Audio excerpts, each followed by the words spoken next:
Stories help the brain organize life. Consider a child remembers a lesson better when it is told through a character. The hidden part is that narrative connects events into cause and meaning. The outcome is often that facts become easier to remember when they have a beginning, tension, and resolution. Stories turn information into experience. The pattern shows up when a statistic about debt feels distant until one family's struggle is described. The moving force is that the mind simulates the situation through characters. The risk is that emotion helps attention stay with the idea. Humans look for causes. In a daily situation, when something happens, people ask who wanted what and what change. The link is that stories satisfy the need for motive and sequence. Once that link matters, random events feel less frightening when they are placed in a pattern. Stories carry social knowledge. The clearest example is a cautionary tale teaches danger without direct injury. The explanation starts with groups pass rules, values, and warnings through memorable examples. The consequence is people learn from imagined consequences before facing real ones. Characters create emotional rehearsal. For example, watching a character apologize lets someone practice courage in imagination. The reason is that the brain tests choices safely through narrative. That can mean stories prepare emotions for situations not yet experienced. Conflict holds attention. In real life, a peaceful scene becomes gripping when a choice has consequences. The pressure comes from this.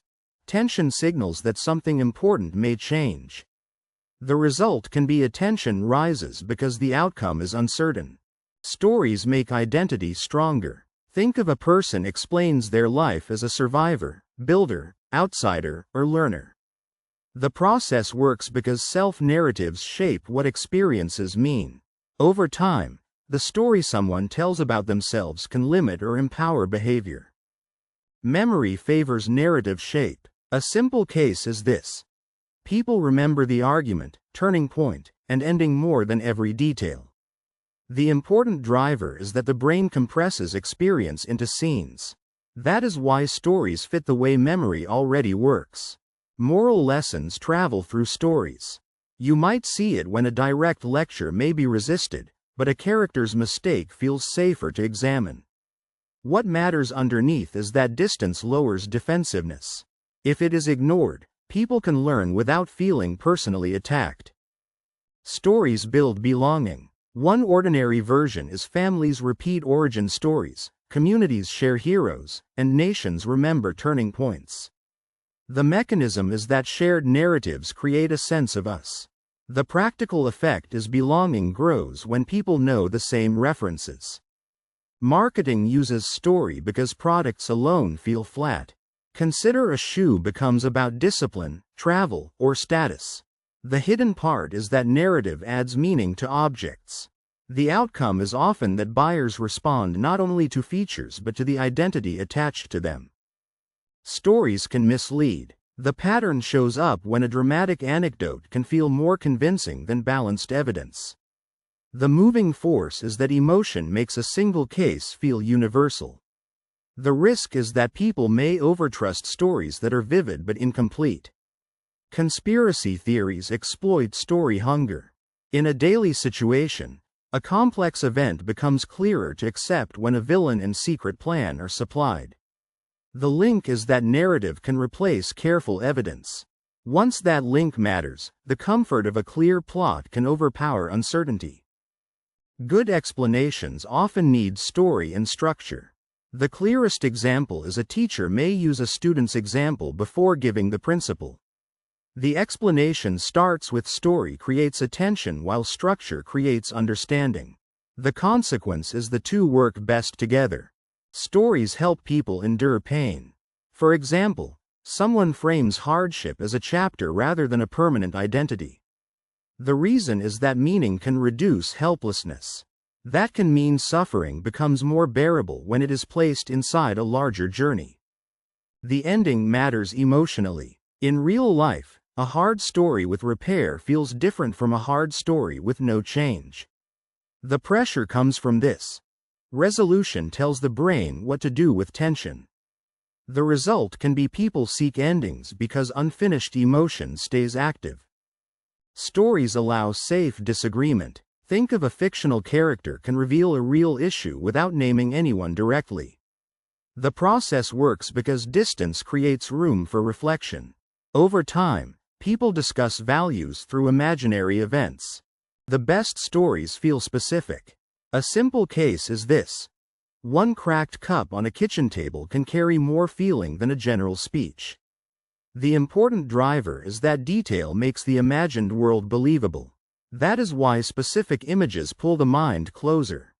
Humans like stories because humans live through time. You might see it when life is experienced as change, choice, consequence, and memory. What matters underneath is that stories match that rhythm. If it is ignored, they make scattered events feel like a path instead of noise. Stories help humans make sense of scattered information. A list of facts can be accurate and still feel lifeless. A story gives those facts order. Someone wants something, something gets in the way, a choice is made, and the result changes what comes next. That structure makes information easier to remember because the mind is not holding isolated pieces. It is following movement, tension, and meaning. This is why a personal example can explain an idea faster than a definition. If someone hears risk tolerance, the phrase may feel abstract. If they hear about two friends investing the same money, one panicking during a market drop while the other stays calm, the idea becomes easier to feel. Stories translate concepts into situations. They let the brain test an idea inside a human moment. Stories also carry emotion, and emotion tells the brain what deserves attention. A warning story about a mistake can teach faster than a rule. A success story can make a possibility feel real. A family story can pass values across generations without sounding like a lecture. This does not mean every story is true or fair. It means stories are powerful because they combine memory, feeling, and cause and effect. The risk is that stories can oversimplify. A single dramatic example may feel more convincing than boring but reliable evidence. A person may remember one plane crash story and overestimate danger, while ignoring thousands of safe flights. Stories can reveal truth, but they can also distort scale. That is why good judgment asks whether the story is memorable because it is accurate, or just because it is emotionally strong. Humans like stories because life itself feels like sequence, conflict, choice, and consequence. We use stories to understand ourselves, explain other people, warn children, sell ideas, remember pain, and imagine better futures. The skill is not to stop loving stories. The skill is to notice which stories guide your choices, which ones need evidence, and which ones you have outgrown but still keep repeating. A good story can teach, warn, comfort, or inspire, but it should not replace evidence when evidence is needed. The wisest listener enjoys the story and still asks what facts support it.